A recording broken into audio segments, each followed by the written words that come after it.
Hello दोस्तों, SM की भोजपुरी कहानी चैनल में रउरा लोग के स्वागत बा। दोस्तों, रोज की तरह आज भी हम एक नया कहानी लेकर रउरा लोग के बीच आइल बानी। अगर कहानी अच्छा लगी तो लाइक करब, सब्सक्राइब करब और कमेंट करब और बेल आइकन भी दबा देव ताकि नया कहानी रउरा लोग तक पहुंच सके।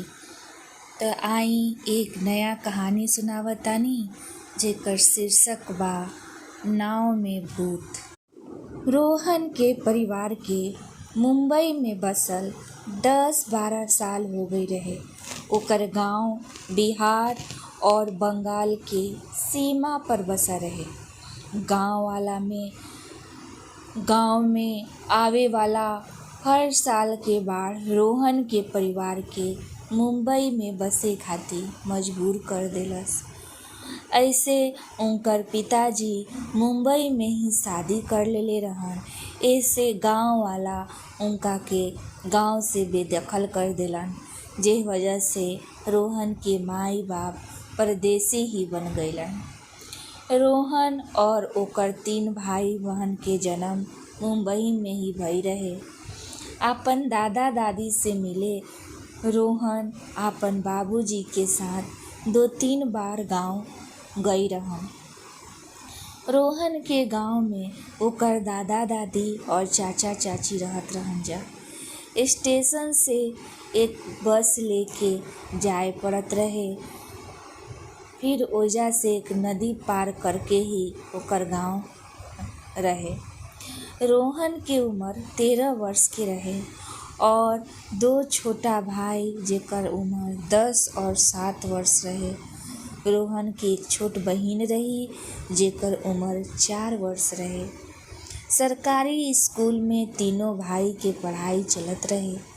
एक दिन एकाएक मास्टर साहेब कहलन कि बीमारी फैलता, ऐसे सारा बच्चा अपन घरे ही रहे। रोहन अपन भाई के साथ घरे अइलन तो पता चलल कि ओकर माई के तेज बुखार बा। ओकर बाबूजी सब लइकन के एक कमरा में बंद कर देलन और कहलन कि बीमारी फैले वाला बा, ऐसे कोई भी अपन माई के पास ना आई। उ लइकन के ढेर सारा ब्रेड, मिक्सचर और बिस्किट के पैकेट लाके दे देलन और खुद ही रोहन के माई की सेवा करत रहन और ऑटो भी चलावत रहन। अगला शाम उ भी लंगड़ाते हुए पहुँचलन तो पता चलल कि सब जगह बंदी बा, ऐसे ऑटो ले जाए वाला के पुलिस मरलसन। अगला दिन मम्मी के हालत बिगड़ गई तो वो हॉस्पिटल ले गईलन और ओजा से रोहन के बाबूजी अकेले ही लौटलन। वो लइकन के कहलन कि माई के अस्पताल में भर्ती कर देले बानी, उनका तेज बुखार बा और हमरो बुखार महसूस होता। अगला दिन वो बुखार में ही अस्पताल गईलन तो पता चलल कि रोहन की माई अब दुनिया में ना रहली। अस्पताल से लाश ले आवे पर अस्पताल वाला उनका मना कर देलसन। बड़ी मनौवत के बाद खाली चेहरा देखैलसन और प्लास्टिक के कपड़ा पहिने लोग सब शमशान में ले जाके ओकर माई के दाह संस्कार कर देलसन। रोहन के माई के असमय मौत होखे से ओकर बाबूजी के हौसला भी टूट गई और अस्पताल जाए से पहिले वो एक संदूक के चाबी रोहन के देलन और कहलन कि बक्सा में 3.5 लाख रुपया बा, हमार बीमारी में जो लागी तौन लगई ह। अगर हमरा कुछ हो जाई तो सब के लेके दादा दादी के पास बिहार चल जाई। सुबकते हुए रोहन अपन सर सहमति में हिला देलस। उ आपन बाबूजी के ओकर रोहन के बाबूजी भी माई के तरह अस्पताल से ना लौटलन।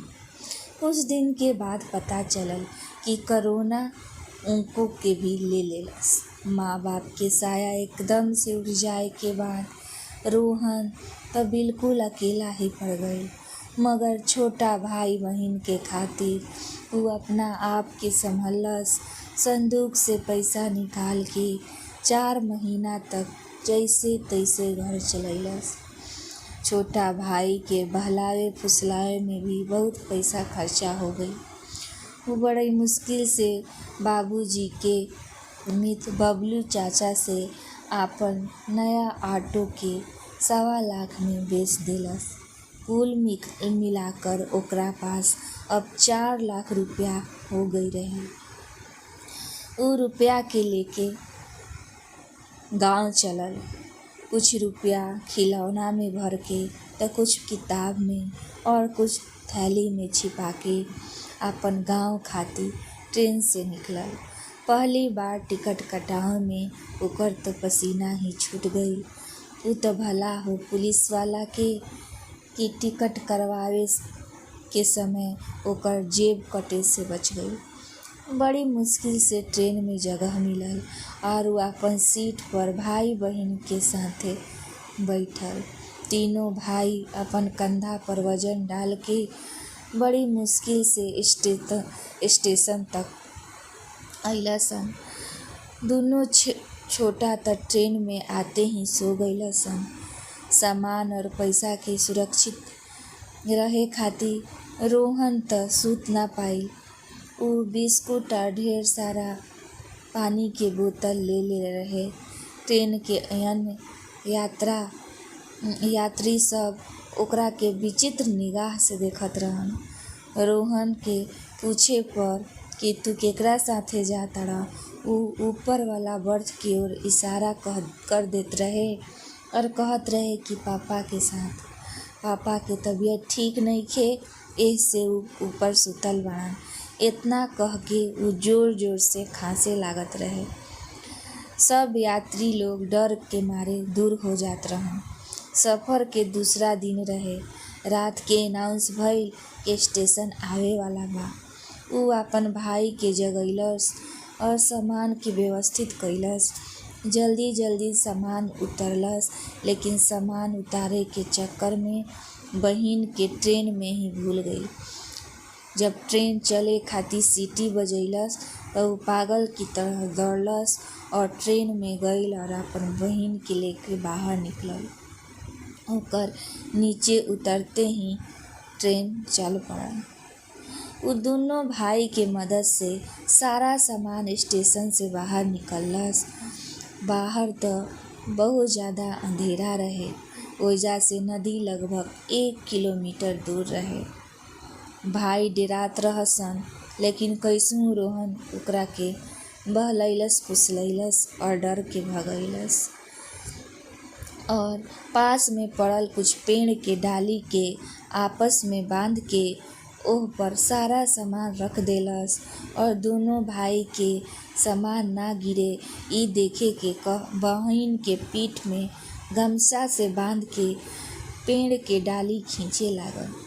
मझला भाई के टहनी के गाड़ी देख के बड़ा मजा आवत रहे। वो जोश में आपन बड़का भाई के साथ देत रहे, मगर छोटका सुबोध थक गईल और चलते चलते सुत गईल।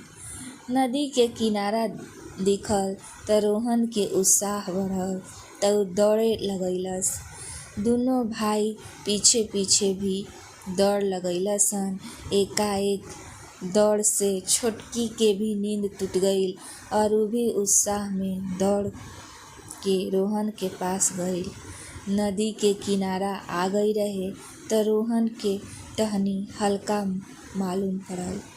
जब ऊ सामान के टटोलस त एक छोटा बैग जेमे 2 लाख रुपया रखल रहे ऊ गायब रहे। अब त रोहन के हालत खराब हो गई और घबराहटे ऊ शायद अब रो ही पड़ी। तभी खड़ाऊ के खट खट सुनाई देलस। ऊ उम्मीद से आवाज लगैलस, रज्जू दादा। त आवाज आइल कि हाँ बच्चा, मगर तू ई बैग फेंक कर कहाँ जाताड़ा। चांद के हल्का रोशनी में ओकरा बैग दिखल त रोहन के चैन आइल। त रोहन कहलस कि दादा गाँव में जातानी, कोई बड़ा साथ में नइखे। ऐसे हड़बड़ी में ही हमार बैग गिर गईल ह। रज्जू दादा कहलन कि अइसन रात के ना निकले के, स्टेशन पर ही रुक जइता। रात में भूत प्रेत के साथ साथ जानवर के भी खतरा रहेला।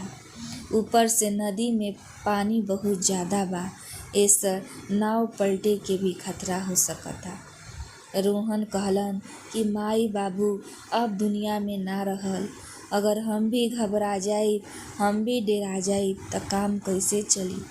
रज्जू दादा सबके नाव में बैठैलन आ कहलन कि सारा सामान व्यवस्थित करके चारों भाई बहिन नाव में बैठ जा।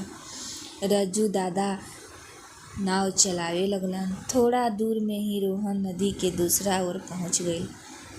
रज्जू दादा कहलन कि बच्चा लोग रात के अकेले इधर मत अइह जा, और जब घर दिखी त हमरा के आवाज लगा दिह, तब फिर हम जाइब। घर पहुँचे के उमंग में तीनों बच्चा के जोश दुगना हो गईल। सब लोग आपन सामान उठैलन जा, और रोहन अकेले 4 बैग और बहन के लादे लादे जब घर के पास आके आवाज लगैलक त सब नाव के खुले के आवाज सुनलस। घर आके जब रोहन खाट पर सुतल आपन दादा के जगैलस त उ लइकन के देख के बड़ा ही आश्चर्यचकित भइलन जा। जब उ आपन माई बाबू के मौत के समाचार देलस त घर में सब लोग रोवे लागल। अगला सुबह जब लोग रोहन से पूछलस कि बाबू तू नदी कैसे पार कइला, त उ बतैलस कि रज्जू दादा नदी पार करवइलन। अब त सब लोग के ई सरासर झूठ लागत रहे, काहे कि रज्जू दादा त पिछला वर्ष ही मर गई रहन। रात के बरसात के मौसम में नदी पार करवावे के साहस लेकिन सिर्फ रज्जू के ही रहे। एसे सब सहमत भी रहन। गांव वाला अगला सुबह बहुत सारा तस्वीर में जब रज्जू के तस्वीर देखैलस त तीनों भाई तुरंत रज्जू के पहचान लेलन जा। अब त गांव वाला बिल्कुल डर गईल, और रोहन के भी तब समझ में आ गईल कि काहे रज्जू दादा सफर के करते समय मना करत रहन कि रात में मत चलिह जा। तो दोस्तों, आज हम ई कहानी एजे समाप्त करतानी। आज हमनी के देखनी जा कि एक छोटा बच्चा बहादुरी से कैसे आपन भाई बहिन के रक्षा कइलस। तो दोस्तों, अगर हमार कहानी अच्छा लगी त लाइक करब, सब्सक्राइब करब, कमेंट करब और बेल आइकन भी दबा देब, ताकि हमार उत्साह बढ़े और हर दिन एक नया कहानी लेकर रउरा लोग के बीच आई। धन्यवाद।